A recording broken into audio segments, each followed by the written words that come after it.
Barak à tous les musulmans qui nous suivent présentement. Bonne prière de vendredi, qu'Allah exauce nos vœux et surtout qu'Allah nous accompagne tout au long de ce mois donc de pénitence, ce mois de générosité, ce mois de partage, ce mois de carême tout simplement. Madame, messieurs, bonjour. Bienvenue à Bonjour le Faso. C'est le miroir du Faso au quotidien et nous sommes ravis de vous présenter ce miroir. Alors, on va jeter justement un coup d'œil dans ce miroir pour voir ce que le Faso nous dit aujourd'hui. Ça sera dans la revue de presse avec El Hadj Amadé Sourou qui partagera l'actualité avec nous tout à l'heure. Et dans la rubrique invité du jour, nous allons faire une immersion dans l'univers des filles de ménage, appelées communément des bonnes, qui sont dans nos maisons, qui...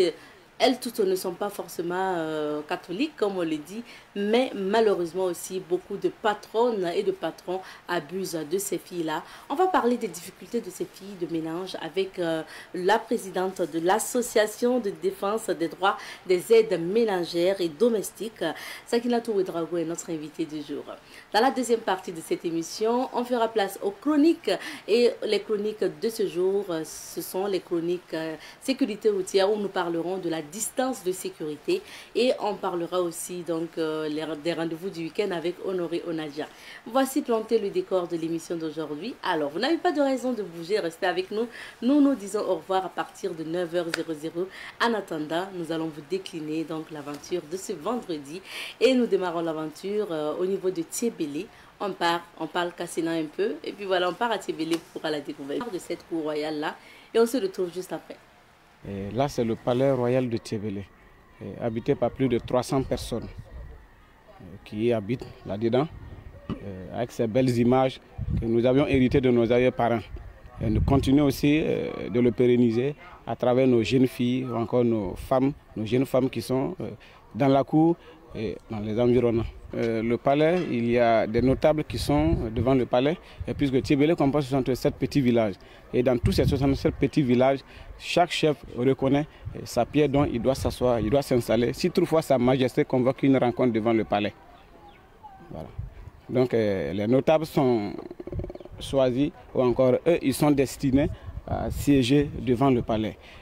Vous verrez sous l'arbre là, les pierres qui étaient sous l'arbre là, ça c'est réservé uniquement au prince de la cour royale de Thiébélé. Oui, il y a le palais de justice juste à l'entrée. Voilà, bien avant que l'administration n'arrive, c'est-à-dire la gendarmerie, la police et autres là, si toutefois on arrêtait les délinquants, c'est là-bas on les gisait. À côté du tas d'immondices, vous verrez un petit bois juste à côté là. C'est là on les attachait là-bas en attendant le jour de procès. Donc le jour de procès, ils sont destinés à être gisés dans ce palais de justice là. Ok, à quoi aujourd'hui, est-ce que ce palais a encore... Bien sûr que ce palais continue toujours de juger des délinquants, puisque c'est ceux qui ne reconnaissent toujours pas la tradition ou encore la coutume.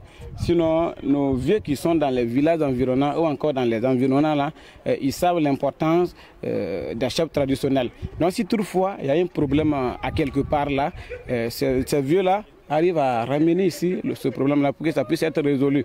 D'autres arrivent à aller poser plainte au niveau de la gendarmerie ou encore de la police, mais les vieux qui sont dans ces familles-là repartent là-bas, retrancher ou encore retirer leur plainte là et revenir au palais ici pour que ça puisse traiter. C'est à cause des peintures murales là que les gens viennent visiter. Et nous, on est né trouver ça, nos parents sont nés trouver ça. Et donc ils nous ont enseigné, ils nous ont montré comment est-ce que ça se fait et pourquoi nous ne devrons pas quand même la laisser tomber. C'est pourquoi nous aussi, c'est de notre devoir afin de le pérenniser. C'est pourquoi chaque année, nous essayons d'organiser des séances de formation et de sensibilisation afin de pouvoir initier nos jeunes filles. Ils sont là dans les différents établissements là afin de pouvoir acquérir de ces peintures là pour ne quand même pas laisser tomber un jour. Depuis 2014 jusqu'à nos jours, vu l'insécurité qui sévit le pays, et la Covid aussi qui sévit le pays, surtout a considérablement baissé. Bien avant 2014 là, on pouvait compter des milliers de touristes qui venaient, des milliers de touristes qui venaient. Mais depuis 2014 jusqu'à nos jours là, particulièrement de 2019 jusqu'à aujourd'hui, par an si nous gagnons 100 même c'est trop. Voilà, donc pour quand même quelqu'un qui aimerait visiter Thiébélé ou encore qui n'a jamais entendu parler de Thiébélé, comme le monde a changé, ça évolue avec les réseaux sociaux, les gens passent par là-bas pour connaître ou encore pour avoir un peu l'histoire de Thiébélé. Une fois, il a cette histoire-là, la personne se déplace ou encore se renseigne de comment il peut arriver à Tiébélé. La cour royale de Tiébélé, avec ses belles peintures murales, ou encore nous l'appelons la commune des 1000 couleurs. Les gens ont tendance à vraiment venir visiter ces 1000 couleurs-là parce qu'il n'y a plus un autre coin où il y a ces peintures-là. Même si vous verrez des coins où il y a ces peintures-là, c'est très différent de ce que nous faisons. Et c'est très différent puisque la technique même de pouvoir faire ces peintures-là est différente des autres. Par exemple, il y a des matériaux que nous utilisons pour faire, ce sont des matériaux traditionnels où ça ne se trouve pas partout ailleurs.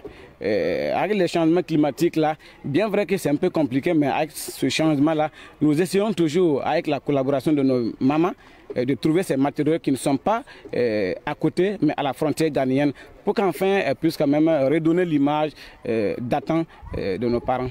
Le sérieux problème qui fait que c'est ainsi là est que les maisons sont vraiment en ruine. Puisque vous voyez même les eaux de pluie qui tombent de ces dernières années où nous n'arrivons plus vraiment à retenir ces maisons-là.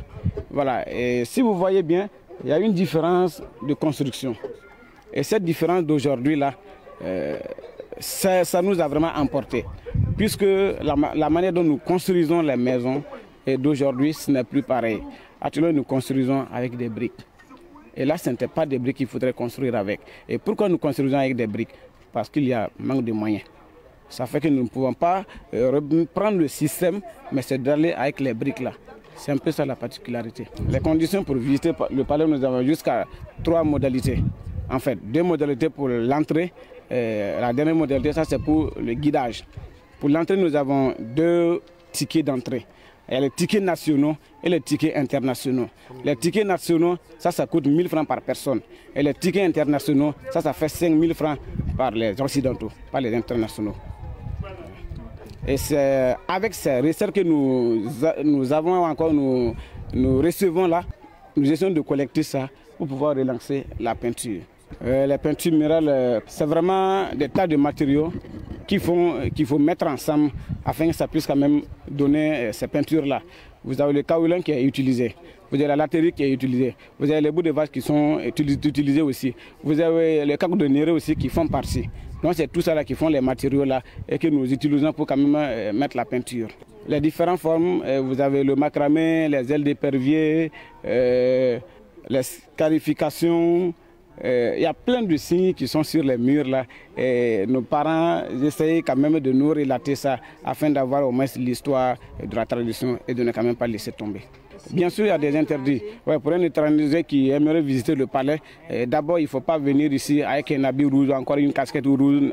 Peu importe ton matériel que tu as là, il ne faudrait pas que ça soit en rouge.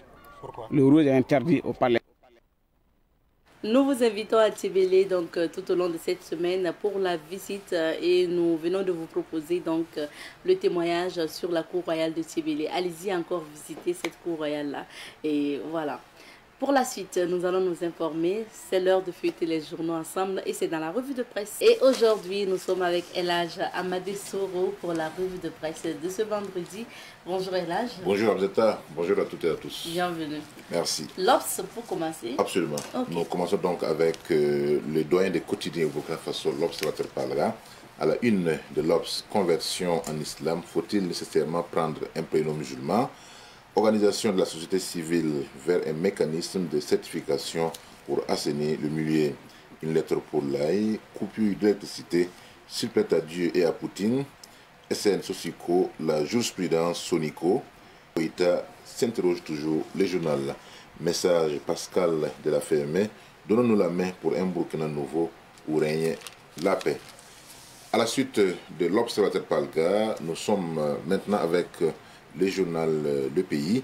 À la une du journal Le Pays, certification des OSC au Burkina Faso, un processus en vue d'assainir le milieu.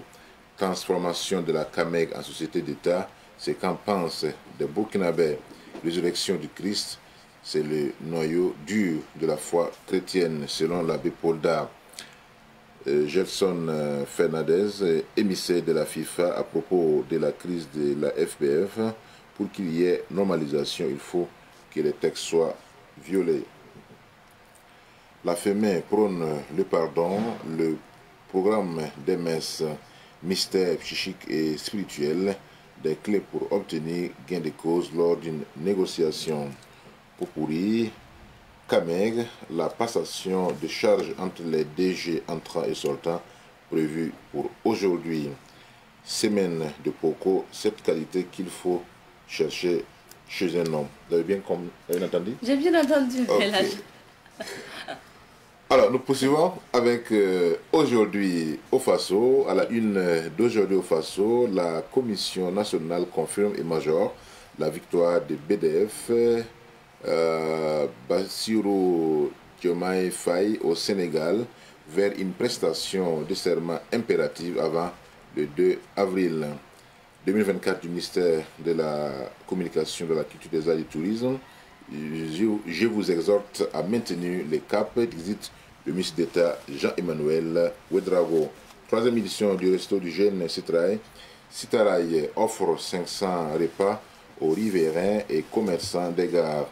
Dialogue social, le ministre Kargougou échange avec les Chincha. Sonabel, délestage ou pas délestage, s'interroge le journal. Transition au Mali, des magistrats saisissent la Cour constitutionnelle pour le vide juridique. Nous terminons avec le journal Le Courrier d'Afrique. Présidentiel au Sénégal, un cataclysme pour Macky Sall et son camp. Jeu concours de Courrier d'Afrique, la coiffeuse Rihanata Ouedraogo empoche 300 000 francs. Burkina, la transition instaure les journées d'engagement patriotique et de participation citoyenne. Mendicité à la rencontre de ces enfants qui rêvent grand. Merci bien, Elage. Retour sur quelques sujets d'actualité. On s'intéresse à l'actualité internationale aujourd'hui. Le cas du Sénégal, rencontre entre le président entrant et le président sortant. C'est vrai, Abzeta, que ce qui s'est passé au Sénégal, à savoir la victoire de l'opposition sur le candidat du parti au pouvoir, continue toujours d'alimenter les discussions, les causeries, les débats, que ce soit dans les milieux journalistiques et aussi populaires en Afrique, parce que c'est quand même un fait notable. Ce qui est également donc mis en avant, c'est effectivement les échanges d'amabilité, pour ainsi dire, entre le président sortant, Macky Sall, vous l'avez dit, et le président entrant, Bassirou Diomaye Faye, et également l'attitude, effectivement, du président sortant. Vous savez très bien, vous vous rappelez de toutes les péripéties, de toutes les manœuvres qui avaient été entreprises par Macky Sall pour empêcher cette situation. Finalement, elle s'est imposée à tout le monde. C'est-à-dire, on a même utilisé la justice pour faire barrière à Ousmane Sonko, finalement qui n'a pas pu être au départ pour cette présidentielle, mais qui a un bon leader, stratège, vous l'avez dit, a trouvé un plan B. Et ce plan B a fonctionné. Et c'est une occasion pour nous de lancer un message, ou du moins de faire observer qu'en Afrique, le plus souvent, le cas du Sénégal n'est pas tout à fait fréquent. Vous prenez un parti politique, si vous enlevez les leaders, pratiquement, il n'y a plus quelqu'un qui peut vraiment prendre la place du chef en réalité. Et ou du moins le chef fait tout pour faire ombrage aux autres militants du parti. Et à ce moment, c'est le parti qui perd. Ici, on a vu vraiment un Ousmane Sonko, un véritable leader.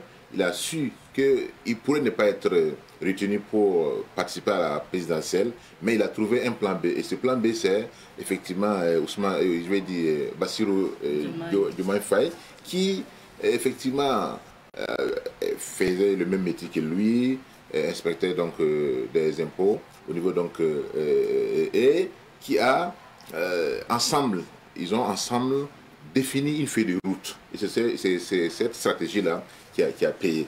Donc c'est un message, comme je l'ai dit, à l'endroit des leaders politiques, des leaders associatifs, etc., de ne pas seulement se considérer comme irremplaçable. Parce qu'en réalité, nul n'est irremplaçable dans ce monde. Voilà. Et cette rencontre, effectivement, entre le président sortant et le président entrant, va certainement être l'occasion de prendre quelques consignes. Vous savez que quand on veut diriger un pays, il y a des non-dits. C'est pas tout ce que on connaît qu'on peut vraiment divulguer ça à la face du monde. Il y a bien sûr des secrets qu'il faut transmettre, il y a des consignes. Même si certaines mauvaises langues disent que l'amnistie qui a permis à Faye de participer à l'élection présidentielle avait été assortie de conditions. C'est-à-dire, est-ce qu'il n'y a pas eu un accord, il n'y a pas de preuves, hein, ce sont des supputations. Est-ce qu'il n'y a pas eu un accord secret entre Macky Sall et Sonko pour que, voilà, une fois au pouvoir, il ne soit pas inquiété. Vous savez très bien qu'en Afrique ou ailleurs, on ne peut pas gouverner impunément. Il y a forcément des casseurs, peut-être que Macky Sall et son camp traînent, et que finalement, cet accord-là va permettre d'apaiser l'après-présidence. De toutes les façons, cette rencontre-là a été bien appréciée, à la fois par les Sénégalais, mais aussi par des observateurs, parce que ça démontre qu'après tout, au-delà des personnes, de Sall, de Sonko, c'est le Sénégal qu'il faut voir, c'est le Sénégal qui doit gagner. Et c'est un message très fort. Très fort. Et on va dire que les spéculations sur le gouvernement, le futur gouvernement ont déjà commencé. Absolument. Les spéculations, même s'il n'y a pas encore eu de prestations de serment, voilà, c'est la première étape essentielle. Et même avant ça, il faut que donc, les résultats soient officiellement confirmés par le Conseil constitutionnel au niveau donc, du Sénégal. Après cela, la prestation des serments. De toutes les façons, le 2 avril est la fin du mandat du président Macky Sall. Donc tout doit être effectivement aller dans un rythme un peu accéléré pour qu'au 2 avril, nous puissions avoir un président investi de tous les pouvoirs pour pouvoir en tout cas composer à la fois son gouvernement et tracer les sillons de sa gouvernance à la tête du Sénégal.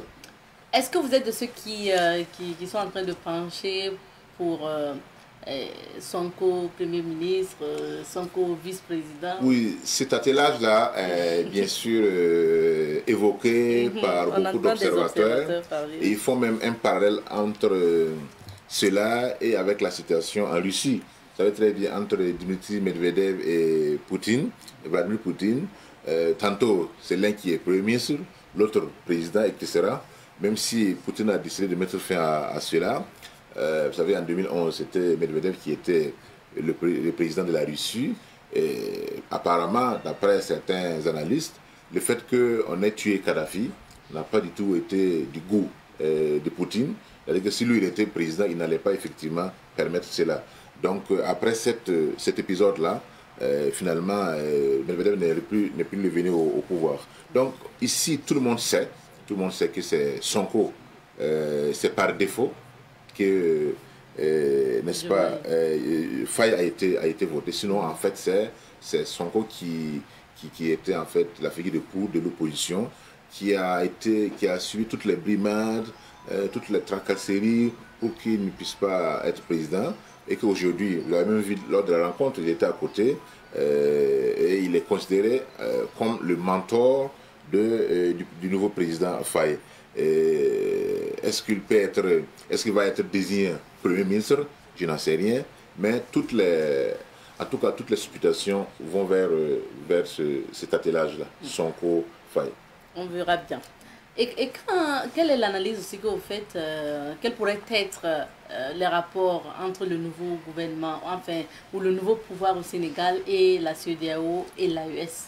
Déjà, le nouveau président Bassirou Diomaye Faye a donné, n'est-ce pas, le ton en disant qu'il allait travailler, il allait mettre son mandat sous le prisme de la consolidation des acquis de la CEDEAO et qu'il allait travailler au retour, n'est-ce pas, des 3 pays de l'AES au sein de la CEDEAO, même si cela ne fait pas plaisir, bien sûr, à certains observateurs, notamment à certains pays qui tiennent effectivement à l'AES.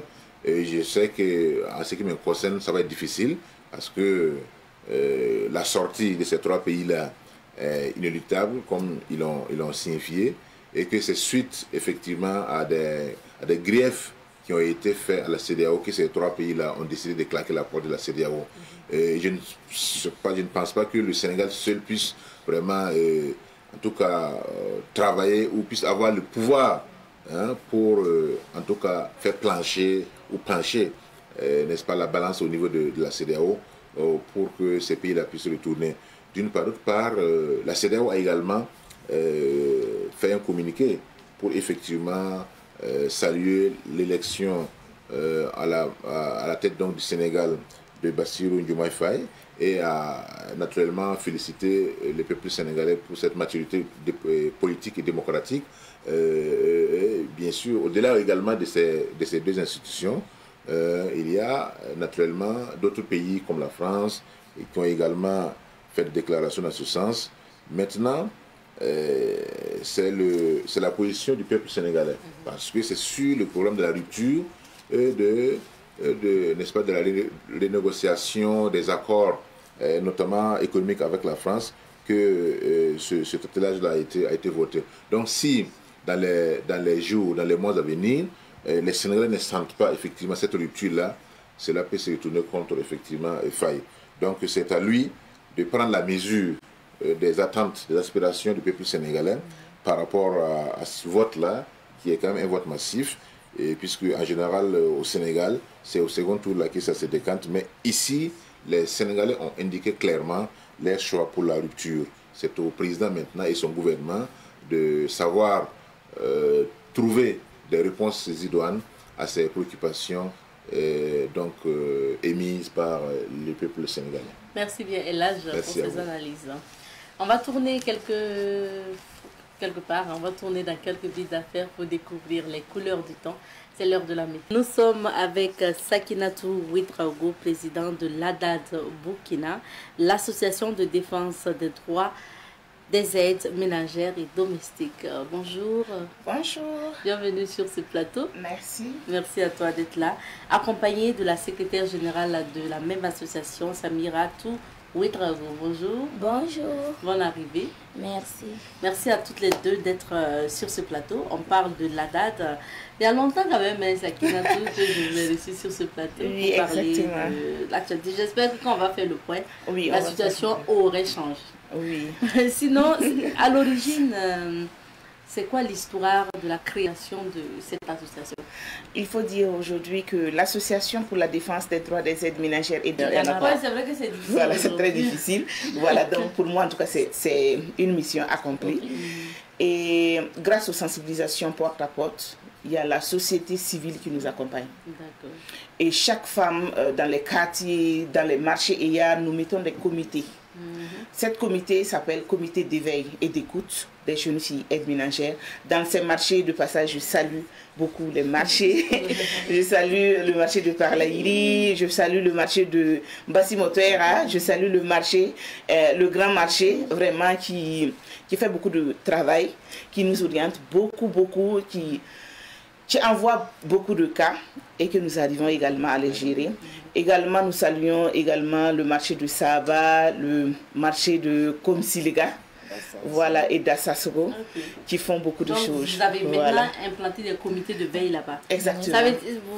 Ces comités-là fonctionnent comment? Ces comités sont installés après nos sensibilisations dans les marchés, gares et dans les points de vente. Donc, lorsque nous installons ces comités, nous leur appelons à notre siège et nous leur donnons une certaine formation pour pouvoir signaler les cas, pour pouvoir nous donner les informations qui se passent lorsque nous ne sommes pas là. Et chaque un mois, ces points se réunissent au centre pour pouvoir discuter de ce qu'elles ont vu, de ce qu'elles ont fait, de tout ça. Donc, ça veut dire que tu peux envoyer ta fille de ménage au marché. Si tu l'as frappée avant qu'elle ne sorte, ce qu'on déconseille. Si elle part pleurer au marché, quelqu'un peut la copter, la mener chez Sakina, l'association. Et après, vous pouvez être poursuivi. Exactement. Ah, oui. Voilà, donc c'est pour dire aussi que ces jeunes filles-là, ce sont des endroits où elles sont. Et nous savons qu'elles ne peuvent pas passer toute la journée sans pour autant venir. Donc, c'est des lieux également où nous avons jugé après plusieurs réflexions qu'il faut mettre des comités d'éveil. Et surtout même que vous sensibilisez aussi dans ces lieux-là. Je suis Exactement. que vous touchez le public cible, une fille peut tomber en fait sur sensibilisation. Mais souvent aussi ce qu'on reproche, Samira, ce qu'on reproche aussi, les patrons reprochent aux filles aussi souvent de ne pas soit bien travailler. D'autres même utilisent en fait le matériel de la patronne sans la permission. Je laisse tomber les cas de vol. Oui. De vol ou de relations intimes souvent avec les hommes et tout, qu'on met sous le dos des filles de ménage. Okay. Deux fois, on met tout ça au dos des filles de ménage parce que les filles sont venues directement du village. À la gare, il n'y a personne. D'autres patrons partent là-bas payer de l'argent, comme de marchandises. C'est vrai. Et puis prendre les filles pour venir à la maison. La fille ne connaît rien d'abord. La fille ne connaît rien pour travailler dans la maison. Deux fois, c'est compliqué. Mais deux fois, arriver à la maison, il y a d'autres patrons. Même pour faire leur lit conjugal, c'est la fille. Enlever l'eau pour le monsieur, c'est la fille. Préparer, c'est ça. La fille au contact. C'est ça, contact direct avec le monsieur. Deux fois même, le monsieur prend la fille comme sa femme maintenant. Ça devient compliqué. Et pour ajouter à cela, j'aimerais bien de passage dire à nos mamans, dire à nos sœurs qu'il y a certains devoirs dans la famille, dans nos foyers qu'il ne faut pas laisser à une autre personne. Même à nos enfants, il ne faut jamais les céder parce que c'est des espaces intimes pour moi. Genre laver les caleçons du monsieur, laver les dessous de la famille. Oui, mais il y a des familles où, oui, c'est ton mari. Tu es là vraiment pour ces petits soins-là et il ne faut pas céder ces espaces-là à une autre. Et cette dernière, si elle a accès à tout ça, le monsieur, il sort le matin, il trouve que, voilà, l'aide ménagère qui lave mes dessous et les étale. Déjà, c'est une autre personne, c'est pas celle que j'ai choisie. En fin de compte, ces petits soins vont amener le monsieur à voir l'aide ménagère autrement. Parce que même la cuisine, c'est elle le fait. Servir, c'est elle le fait. Et tu as ta commande en main, tu suis tes séries. Et en même temps, pour débarrasser les tables, tu dis oui, Sakinatou vient débarrasser les tables. Et moi aussi, je viens, je débarrasse les tables, je nettoie tout. Voilà, je suis une bonne fille. Voilà, en fin de compte, ça peut donner à les voilà. Donc, mais ce que nous sommes en train de faire, c'est vraiment leur donner cette formation également de savoir qu'il y a des limites. Là, dans le contrat, c'est bien établi. Elle ne fait pas ce genre de travail, elle ne fait pas ci, elle ne fait pas ça. Et la fille aussi a des limites envers vraiment le monsieur et la femme. Donc c'est la différence, ça sera donc la différence entre une fille qu'on prend comme ça pour venir travailler, une fille par exemple qui passe par l'association pour venir, là vous la formez aux travaux ménagères. Oui. Et puis aux soins de la famille. Et pour ce qui concerne souvent les repos, les quoi, tout ça c'est établi dans le contrat. Repos hebdomadaire, voilà, il y a tout ça dans le contrat. Et surtout, l'aide ménagère doit venir encore au centre, c'est-à-dire au siège social d'écoute et d'éveil de Haddad pour suivre certaines formations lors de ces congés-là. Ah oui. Les gens m'ont dit, si tu prends une fille de chez Sakina là, tu ne pourras pas gérer. Tu auras des soucis. Alors que l'avantage c'est que d'avoir une fille qui reprend de quelque part. S'il y a un souci, au moins vous savez vers qui vous adressez. Voilà. Et puis en plus, mais est-ce qu'aujourd'hui, comme tu as parlé tantôt de disponibilité même des aides ménagères, est-ce qu'aujourd'hui vous arrivez même à trouver des filles pour placer? Il faut dire que ces filles-là, il y a beaucoup qui reviennent. Mais ce que nous sommes en train de faire, c'est de travailler à les amener à penser autrement. L'éducation. Depuis l'année comme ça en cours, nous avons mis plus de 163 jeunes filles à l'école. Waouh. Donc en partenariat avec d'autres structures pour pouvoir en même temps changer le statut. Pour moi, naître vraiment dans une famille où on n'a pas d'argent, j'en connais. Parce que je viens de cette famille-là et je sais comment est-ce que la jeune fille peut avoir envie d'aller à l'école et ne pas avoir ses moyens. Donc pour moi, l'éducation passe vraiment en premier lieu. Et ces jeunes filles-là, aujourd'hui, nous sommes passées dans les écoles, les trouver, elles sont très heureuses. Ah oui. Voilà. Ça, c'est une bonne nouvelle. Donc, l'idée aujourd'hui, comme tu l'as dit, c'est que ces filles-là ne restent pas aides ménagères à vie, quoi. Oui. En fait, parce que, ou aides ménagères jusqu'à se marier. Exactement. Après, c'est des ménagères de la maison. Donc, l'idée, c'est qu'elles travaillent. Oui. Et au sein du centre de formation, est-ce qu'il y a des métiers basiques, des métiers quand même que vous leur apprenez? Exactement, Yana.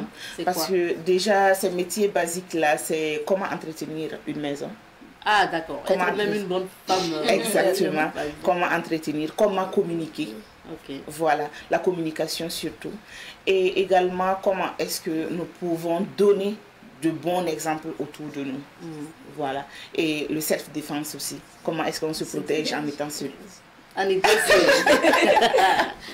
Et on voit ces images-là, ça c'est une formation. C'était dans une école ou... Oui, ça c'est des sensibilisations que nous faisons, même dans les écoles. Parce que nous avons vu que ce sont ces mêmes jeunes filles et ces mêmes garçons qui sont dans les établissements qui peuvent également aider cette jeune fille ou être la proie pour elle. Parce que ce sont ces mêmes jeunes garçons dans les écoles qui abusent souvent de certaines jeunes filles dans les maisons. Voilà, donc pour nous, c'est d'aller vers ces personnes-là et de leur sensibiliser, leur montrer que ces jeunes filles sont également des humains et méritent vraiment cette... Ça, c'était une session de formation où ça? Oui, ça c'est au centre même de Haddad, au siège de l'Haddad, et c'est avec les chefs traditionnels. Okay. Avec ces chefs traditionnels, nous faisons beaucoup de choses. Nous faisons la réinsertion sociale. Okay. Et nous faisons également auprès de ces chefs traditionnels une petite passage pour entrer dans les villages, pour pouvoir sensibiliser nos parents afin que ces jeunes filles-là ne viennent plus comme ça à Ouagadougou, les mineurs. Voilà. Donc, à travers nos traditions, nous essayons de faire changer les choses. Moi qui connais en fait cette association, je me rends compte que en fait, vous êtes passé du simple fait de...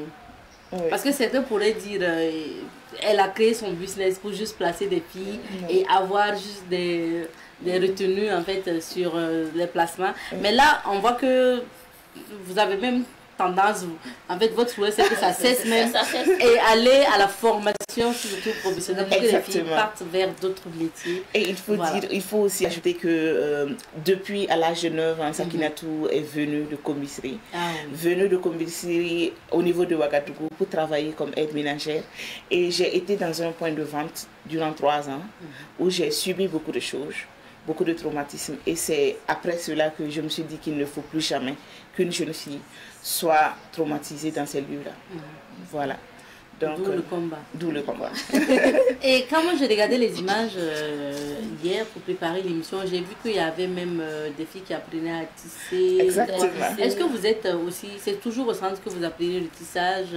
Oui. Et vous faites quoi? Des savons aussi ou... Nous faisons le savon, nous faisons le tissage, les pains tissés. Nous faisons également la laine. Nous faisons de la couture. Et nous sommes en train de faire en sorte de faire transformer ce que nous avons et consommer ce que nous produisons. Parce que ce n'est qu'avec ça que nous pouvons aller de l'avant, que le Burkina Faso peut aller très haut. Et ce qu'on voit à l'image, est-ce que ce sont des filles qui ont été formées en couture ou Exactement, c'est des filles qui ont été formées en couture et qui vont s'installer dans leur compte. Ah oui. Parce que nous avons eu un accompagnement avec la fondation AFAS Wedendat pour l'installation de ces filles-là. Donc chaque jeune fille qui est formée est installée à son propre compte pour pouvoir mener son combat, pour pouvoir en tout cas gagner sa vie. Alors, vous êtes là aussi parce que vous organisez des journées portes ouvertes, Sakinatou. C'est quoi le programme retenu comment ça va se passer pour les journées portes ouvertes? Les journées portes ouvertes, ça serait vraiment un espace pour toutes. Et nous invitons tout le monde à y participer parce que nous allons discuter de nos conditions. Nous allons discuter des textes qui vraiment protègent le Burkina, protègent les aides ménagères qui existent au Burkina Faso, mais qui n'est pas appliquée. Nous allons aussi parler de ces jeunes filles-là, de ce qu'elles peuvent faire même au-delà d'être aide ménagère et comment est-ce que les différentes personnes peuvent soutenir chaque jeune fille qui se trouve dans sa famille autrement. Oui, tu peux avoir une aide ménagère aujourd'hui qui t'aide dans tes tâches ménagères et tout. Pourquoi ne pas penser à lui donner des opportunités? Parce que la vie, donc pour moi, voilà. Donc il faut souvent ça. C'est pas tout le temps avec la force, mais il faut être aussi humain. Voilà, pour pouvoir apporter un changement dans la vie d'une autre personne. C'est ça. Voilà. Alors Samiratou, pour ces journées portes ouvertes, qu'est-ce que vous attendez en fait? Que ce soit des habitants de Tengango, parce que votre siège est là, mais également des autres de Ouaga. Et ce qu'on attend, Haddad attend, c'est la participation de tout le monde. Que tout le monde y participe parce que les conditions de vie des aides ménagères, peut-être que c'est pas toi, mais ta soeur peut vivre dans ces conditions. On veut que tout le monde participe parce que ça serait une journée pour nous les aides ménagères. Telles que les aides ménagères, nous réveillons très tôt le matin, mais tard dans la nuit on se couche. Deux fois même, et en dormant on vient nous réveiller. Nos conditions de vie sont précaires et on veut que tout le monde y participe pour changer positivement ces conditions. Pour que la convention 189 de l'OIT complète, pour que cette convention soit ratifiée et les textes existants protégeant les droits des aides ménagères soient appliqués et puis revus. Et puis valoriser même le travail domestique. Ok, donc je suppose que ça sera des journées portes ouvertes de sensibilisation de la manière dont Samira a parlé là. Donc ça va se passer quand? Et il faut le dire que c'est juste après-demain et Inch'Allah le lundi. Ok, ça veut dire du samedi au lundi. Au lundi, okay, voilà. 3 jours de journée portes ouvertes, ouvert à tout le public. Tout le public. Ok. Donc on aura des sensibilisations toutes les journées, oui. On suppose. Merci bien, on tend vers la fin de notre entretien. Quels seraient justement vos derniers mots, vos mots de fin? Et après, s'il y a un contact aussi de la date qu'on peut laisser, ça serait bien. Ok. Nos derniers messages seraient vraiment que le Burkina Faso retrouve sa paix. Parce que c'est quelque chose qui nous tient également à cœur. Et nous aimerions aussi que, même dans ces conditions, qu'on tienne vraiment compte de nous, aides ménagères, d'où la ratification de la Convention 189 de l'OIT. Nous savons qu'aujourd'hui, nos autorités sont très regardantes et pourquoi pas un espace également pour nous, comme les autres travailleurs. Et cette convention va vous permettre... Cela va nous permettre vraiment de travailler comme les autres travailleurs, d'avoir nos droits comme les autres et pouvoir être aussi libre et indépendant dans notre travail. Voilà, que cela ne soit plus un travail où je n'ai pas quoi faire, donc je pars me lancer. Voilà, cette convention 189 vraiment viendra et nous appuyer pour qu'on puisse être mieux protégés. Donc c'est un appel, un cri de cœur que nous lançons auprès de nos autorités, très regardant de pouvoir voir cette loi et la ratifier. D'accord. Merci bien Samira, on se retrouve samedi, dimanche à Tengango, les journées portes ouvertes donc, de la DAD. Merci bien et nous on te souhaite belle journée à vous aussi. Merci. Et le contact, un contact 74 18 25 12 68 98 63 86. Ok, les contacts sont d'ailleurs affichés et nous on va souhaiter un bon jour. Merci beaucoup. Que Dieu t'accompagne pour cette preuve. Merci beaucoup. Ensemble, la lutte continue. Voilà, c'est comme ce que je l'ai toujours dit. Battons-nous tant que nous avons la force. Et aujourd'hui, je me bats toujours et je continue de me battre pour la jeune fille. Beaucoup de courage. Merci. Je rappelle que Sakinatou Ouedraogo est la présidente de l'ADAD Burkina, l'association de défense des droits des aides ménagères et domestiques, et Samiratou Ouedraogo est la secrétaire générale. On s'arrête ici pour l'entretien d'aujourd'hui. On marque une petite pause et on revient.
télévision des nouvelles idées.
Savan TV, la télévision des nouvelles idées.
recevons aujourd'hui M.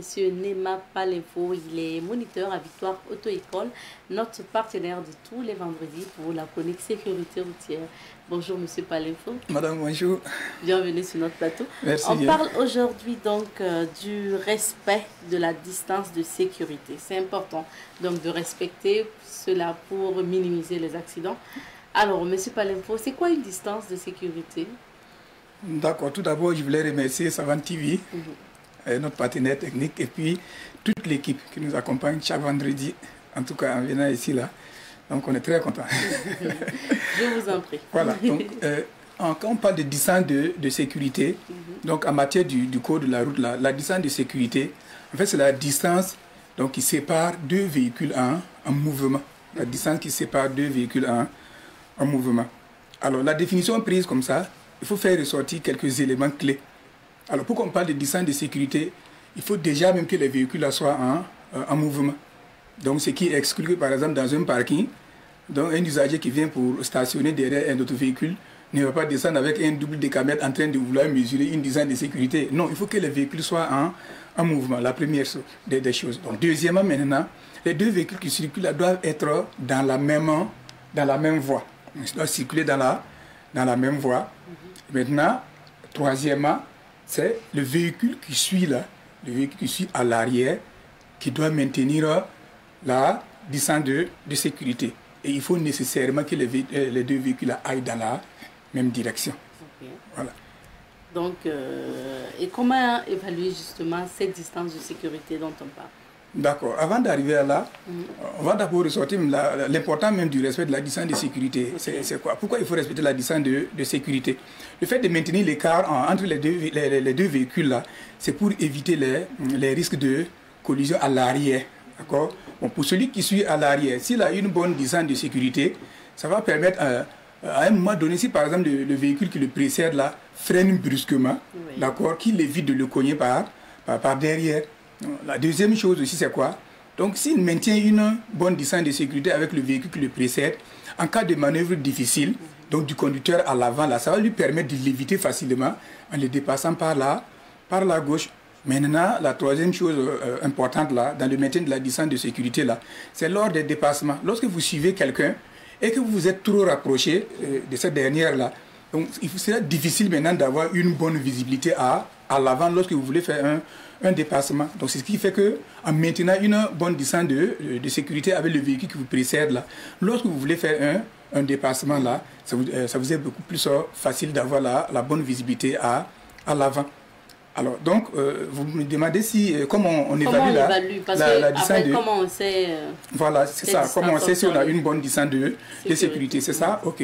Alors donc techniquement, selon le code de la route là, on dit que la distance de sécurité là dépend de l'allure du conducteur. Donc, ça dépend de la vitesse à laquelle le conducteur même roule. Okay, donc, et on évalue ça au 1/10 donc, de la vitesse du conducteur là, multiplié par 3. 1/10 de la vitesse à laquelle roule le conducteur multiplié par 3. Prenons par exemple, comme on appelle un conducteur qui roule à 100 km/h. Donc on va prendre les 5 km divisé par 10, ça va nous donner 10. On prend les 10 multiplié par 3. Ça va combien? 30. Donc quelqu'un qui roule à 100 km/h là, doit maintenir une distance de sécurité minimale d'au moins 30 mètres. Bon, une fois que le calcul est fait, celui qui est à l'arrière. C'est celui qui est à l'arrière. Okay. Oui, par exemple, vous voyez les véhicules là. Vous voyez le véhicule à gauche là. On ne peut pas parler de distance de sécurité par rapport à ce véhicule là, car celui qui est dans la voie centrale là suit forcément le véhicule où il y a les flèches rouges là. D'accord? Donc l'écart qu'il a maintenu comme ça. Alors, donc, à supposer que ce véhicule à l'arrière là roulait par exemple. On peut revenir sur la première image. On revient sur l'image, s'il te plaît, on termine l'explication. Voilà. Par exemple, ici, à supposer que ce véhicule-là, à l'arrière, roule à 100 km/h. Donc, s'il roule à 100 km/h, je dis que c'est 1/10 de sa vitesse multiplié par 3. Alors, on allait prendre les 100 divisé par 10. Et c'est qu'on obtient 10 là, on multiplie par 3. Ça allait faire 30 mètres. Maintenant, une fois qu'on a fait le calcul, maintenant, qu'est-ce qu'il faut faire? Il faut regarder. Le conducteur qui suit à l'arrière là doit regarder à peu près par rapport à sa position et à la position du véhicule qui est à l'avant. Maintenant, vous allez considérer, vous voyez les lignes discontinuées à gauche du véhicule là, les lignes discontinuées au centre de la chaussée là, à gauche du véhicule là. Le tracé de la peinture là fait 3 mètres. Et l'écart maintenant entre deux tracés de peinture fait 10 mètres. Donc maintenant, on va faire le cumul. Hein, on totalise. Donc, actuellement, on allait avoir quoi? On voit que le véhicule est à peu près au début du tracé blanc là. Donc, on prend un tracé plein qui fait 3 mètres. On prend le vide là qui fait 10 mètres, ça fait déjà 13 mètres. Et on voit aussi que le véhicule là, il est presque au bout du tracé. Donc, ça fait 3 mètres aussi. Ça fait combien? 16 mètres. 16 mètres, c'est ça? Donc, ça fait 16 mètres en gros.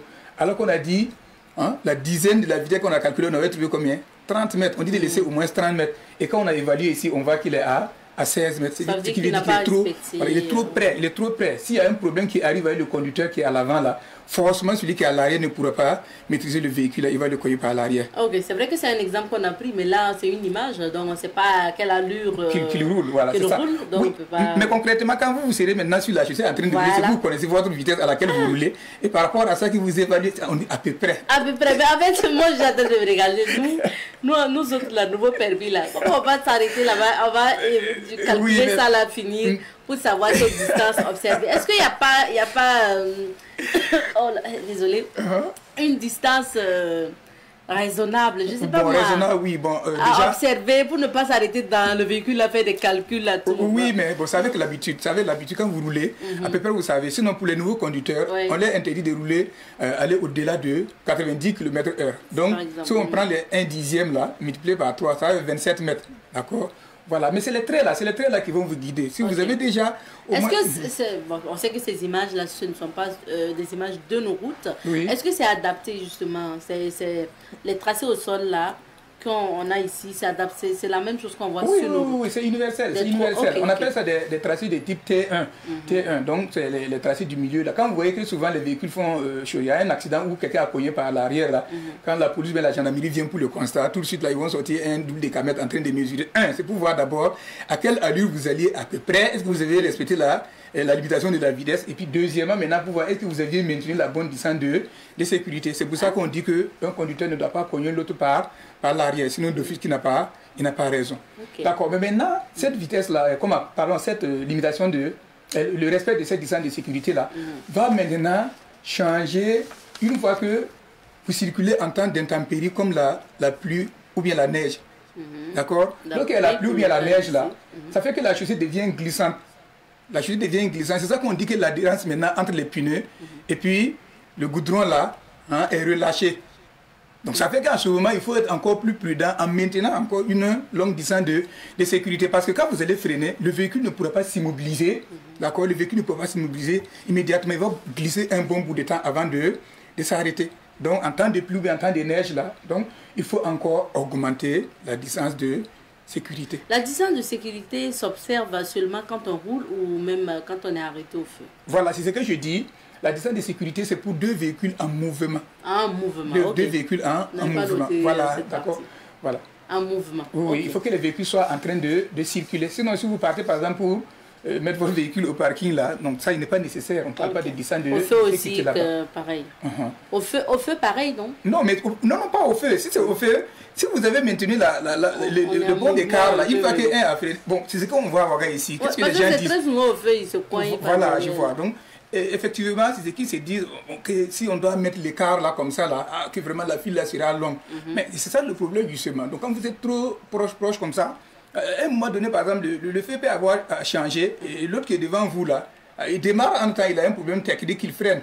Maintenant, vous faites comment? Vous allez le prendre forcément par derrière, d'accord? Donc, que vous soyez au feu ou bien en circulation là, donc il faut toujours garder la bonne distance de sécurité. C'est uniquement au niveau des stationnements là qu'on ne parlera pas de distance de sécurité. On va terminer avec les conseils. Hein? Oui, les conseils, comme d'habitude. Voilà, donc le premier conseil là, c'est toujours la prudence. La prudence, c'est mère de toutes choses. Alors, donc, prudence, comme pas de prudence, là, il faut déjà voir la limitation de la vitesse. On dit de garder la bonne distance de sécurité, c'est bien, mais quand vous êtes vraiment en vitesse aussi, là, ça modifie les choses. D'accord? Donc, il faut être prudent maintenant en limitant vraiment les vitesses sur les chaussées. Deuxième conseil, c'est quoi? Donc, c'est ce que je venais de dire là. En temps d'intempérie, là, il faut être très, très, très vigilant. Ça, c'est hors agglomération? Cette voie-là. Oui, oui, ça c'est hors agglomération. Voilà, on voit la nature à gauche, à droite. Voilà, au fait, j'avais demandé l'image, là, c'était pour le calcul de la distance de sécurité. Là. Vous voyez les lignes discontinues au milieu, là. C'est ce que j'ai dit que, après avoir fait le calcul, maintenant, le 1/10 de votre vitesse multiplié par 3, là, vous allez maintenant évaluer avec les lignes du milieu là, par rapport à votre position et à la position du véhicule qui vous précède là. Calculez tout, l'espace vide, 10 mètres, le tracé, 3 mètres. Quand vous allez tout calculer maintenant, vous allez comparer maintenant par rapport à qu'on appelle à votre vitesse là et à la distance de sécurité que vous avez eu à calculer pour voir est-ce que l'écart est bon. Voilà, c'est pour ça que j'avais demandé l'image. Donc, troisième conseil aussi, maintenant c'est ce que je disais là, il faut éviter, en temps d'intempéries là, il faut être vigilant. Et puis maintenir encore une grande distance de sécurité parce que tout simplement la chaussée devient glissante. L'autre conseil, c'est quoi? Il faut éviter les conduites trop rapprochées. Les conduites trop rapprochées. C'est ce que vous étiez en train de dire qu'au feu, voilà, vous êtes top, voilà. L'autre démarre maintenant, il n'arrive pas. Ou bien il y a d'autres même, en circulation, ils sont trop proches. À un moment donné, celui qui est devant vous la rencontre un problème, il freine. Celui qui vient, il coince, l'autre aussi derrière, il coince, voilà, à la queue souvent c'est à la queue leu jusqu'à 3 véhicules. Donc c'est ça, c'est pour éviter, voilà, c'est ça, il faut éviter les accidents en boucle comme ça. Donc il faut garder toujours la bonne distance de sécurité là, et puis être vigilant. Le conducteur ne doit pas être assis avec le téléphone en train de Bonjour Honoré. Bonjour à toi et bonjour à nos téléspectateurs et téléspectatrices et bon Juma Moubarak, voilà à l'endroit de toutes ces personnes là qui nous suivent. Merci à toi Honoré. Merci. Et aujourd'hui, on parle essentiellement cinéma. Tout à fait, nous parlons cinéma avec le programme du ciné Nerwaya et bien sûr celui du ciné Burkina.